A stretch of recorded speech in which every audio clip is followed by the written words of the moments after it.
Hello, beautiful souls. As always, I'm going to give you the juice.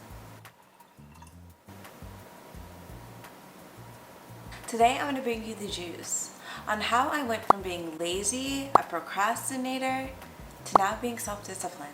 One of these tips helped me from feeling as though I'm blocked, as though I can't move forward, to helping me realize that actually, this is more than possible for me. And I want the same for you. Make sure that you stay tuned and watch to the end of this video, because my personal favorite is the last tip in the video.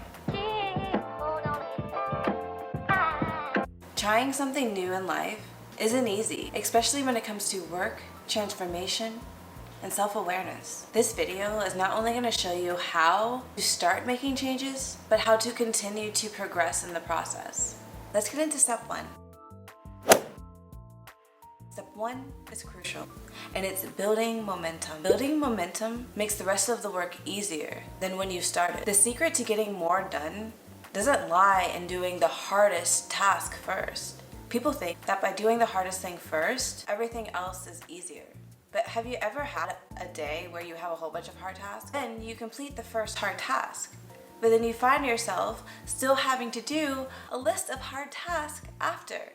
And then oftentimes we feel tired. We don't want to do that next step. We're like, man, I just did all this work. But once we start to build momentum, what happens? No matter what we are doing, it seems easier to do. Building momentum allows you to go into the flow, to become one with what you are doing. And that's the goal. Once you are in that flow state of mind, nothing really feels that hard. So I find that doing the hardest task first isn't always the best thing. It may work for some, but what works best for me and what has allowed me to be where I am is building that momentum first. Finding what gives me energy, what is gonna allow my day to go smoother. If I do this one task, how is that gonna help me go in the flow of the rest of my day? And that's the question that you want to ask at the beginning of your day. We don't need to overcomplicate things. All we gotta do is think about what's engaging. What do I enjoy doing? What is giving me energy? Focusing on those three things, first thing, is going to help you. Because here's the thing. I'm about to give you guys the juice.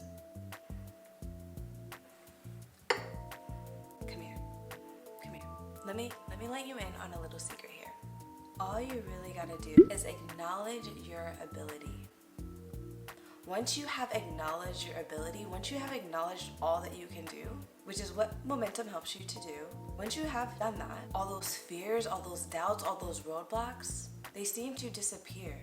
Because for you, you're aware of all that you are capable of doing. And when you are then aware of your abilities, I'm telling you, there's not much that can stop you. And here's another thing. Don't be afraid to switch up your routine to find what works best for you. If you're used to, well, no, first thing in the morning, I always, do this. Well, if it hasn't been working for you, don't be afraid to switch it up. Maybe you think doing this activity first thing in the morning is helping you, but it's really slowing you down. You think it's helping you to do that hardest thing in the morning, but it's not allowing you to build that momentum to keep going and doing the rest of the task. Or maybe it's depleting your self-confidence, so then you're not really feeling as though you can do it. And that's gonna lead us into the next step. Now that we have went over how to start building momentum, it's time to uncover how your mind plays a part in your self-discipline. On to step two. Have you ever heard the saying, I was so mad I couldn't think straight? There's power in our emotions. It heavily dictates what we are capable of doing. We can think about this on the flip side. Have you ever noticed a confident person is more capable of accomplishing their task, and a frustrated person seems to fail more often than not? There's a rhyme and reason for this. Our behaviors follow our feelings. Let me make this simple for you guys, as I like to do. All you really need to do is see value in what you are doing and value in yourself. Because when you feel good about what you are doing and when you feel good about yourself, you are in the position of power to control how you perform. Now here's some juice, beautiful souls. How we interpret our situations determines our script. How we think, what we say, it all determines our script. Our power is not outside of us. Our power is not what we do or what we can't do. Our power is who we are, how we feel. When we change how we feel, we change how we are. Have you ever noticed when people ask, "How are you?" How are you? We respond with a feeling. That's because how we are, how we function, how we act, how we respond, how we are, all aligns with how we feel. So if you can get down how you are feeling, that momentum is gonna come. I'm letting you guys in on some juice. And I hope y'all are taking this in. Just take a sip. Alright, beautiful souls, let's get into step 3. Now that we know how to act the part, it's time to take it a step further.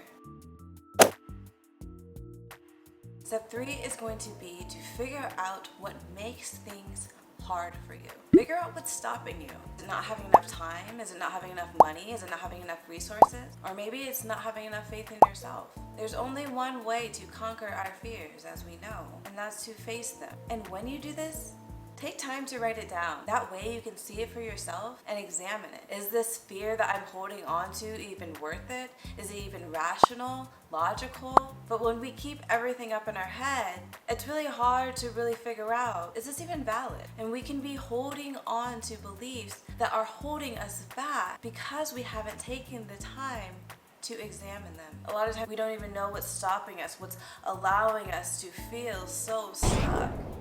But I urge you to take time on yourself. There's always a way, but oftentimes a way must be made. And many times people think, okay, well, I don't see a way, so there is no way.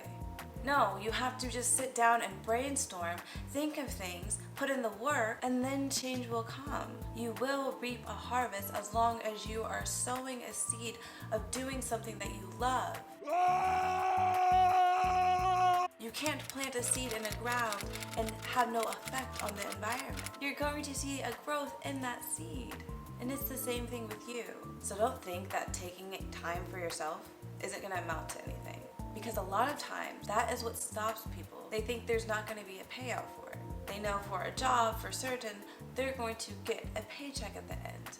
But always know that no matter what it is, no matter who it is, if you are putting time and thought into something that you love, it's going to affect the environment. It's going to affect you in some way. Change affects change. I'm excited about this next step. This next step really helped me grow, develop, and become more of who I am. Step 4 is all about getting into the work. Before I start a task, there are 3 questions that I ask myself. Number 1, do I have the support, assistance, and resources that I need to complete this task? This helps you to examine and evaluate your needs before they even occur. Number 2, ask yourself, when will I begin this task? You have to plan to succeed. There's a quote that goes, "A goal without a plan is just a wish." We can't just think positively, we have to walk it out. And question number 3, note how long a task will take. Oftentimes, we don't start a task because we think that it will take too long. Or we procrastinate on a task, allowing it to take longer than necessary. Knowing how long a task will take not only helps you to get started, but it helps you to finish the task. I know for myself, for example, I would have assignments that I would have to do with work. In my mind, I'd be like, okay, this is gonna take so long. And because I thought this task is gonna take so long, I continued to put it off. But in reality, once I started the task, it took me less than an hour to do. And if I would have taken time to address how long this task would have actually taken me, I would have been aware of that, and I wouldn't have put it off for so long. And there's been other times where I've even had homework to do, and I kept having distractions here and there. I was getting on my phone, like, ooh, I get to clean this and that. Oh, I'll cook. Thinking of all these other things that I'm going to do. But if I set out a time and say what I am going to do, this is when I'm going to do it, this is how long it's going to take me to accomplish this task, I do it. Why? Because I've planned for it. I've set out to do it, and I know that I can accomplish the task. Again, I have acknowledged my ability. And once you know that you are able to accomplish the task, those fears go away. Now in this next step, I'm going to give you guys the main squeeze. This is the most impactful step for me. If I were you, I would ensure that I watched to the end of this video. So what is step 5? Step 5 is repetition. Repetition not only helps us learn, but helps us act. When you want to learn something new, what do? You repeat it again and again and again. You allow it to be ingrained in you. And the same thing applies when trying to do something new. When you're trying to do something new, you're trying to act in a new way. So here's the main squeeze. What is repeated becomes reality. Now say it with me. What is repeated becomes reality. Louder. What is repeated becomes reality. If you want something new, allow it to consistently present itself in your life. Allow it to repetitively be there. What do I mean by this? How do you do this? You do this by setting reminders and by allowing yourself to repeat the task over and over again. How, right?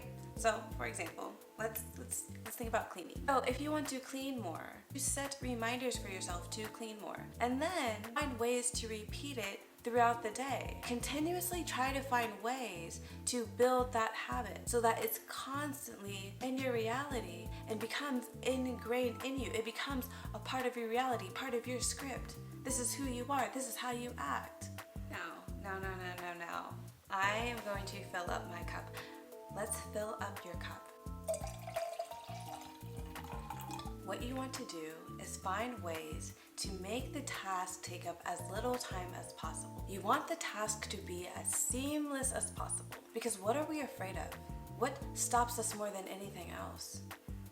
It's the fear of change. So if we make change seamless, that fear of it disappears, because we're constantly doing those little things throughout our day to make that change happen. We're not trying to cause friction, resistance. No, we're just flowing. We're just going with the flow. Okay, I'm going upstairs, so I'm gonna put this object upstairs with me. Oh, I just automatically just see this note that says, I gotta clean today. If you make that change seamless, our biggest opponent becomes small. It seems insignificant. We're like, change? What change? Now let's face it. It is human nature to want ease. So why make things hard for ourselves? Why fight an uphill battle when we know we just want to slide down the hill? If you want self-discipline, find ways to execute your task in the simplest ways. You don't gotta make it hard for yourself.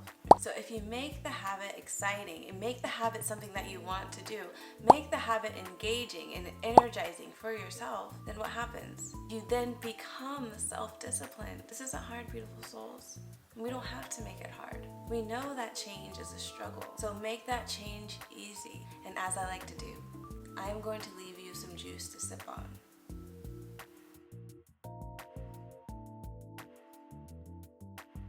Before you begin a task, ask yourself, how do I want to feel while doing this task? And how can I ensure that this task helps me feel good about myself? Second question, figure out what you repeat daily and spend the most time on. There lies the power to your biggest changes. Time is our biggest asset, tool, and is the substance of our success. Thirdly, plan for your success. A plan in your head is just a wish, but a plan on paper turns to a goal. A quote by yours truly. And if you are looking for more coaching, guidance, and support in this area, make sure that you subscribe to get more content. Also, go to my website, and there you'll be able to set up an appointment with me. My website is byheavenly.com, or you can contact me. We are unfolding.com. I look forward to seeing you next time. Bye-bye.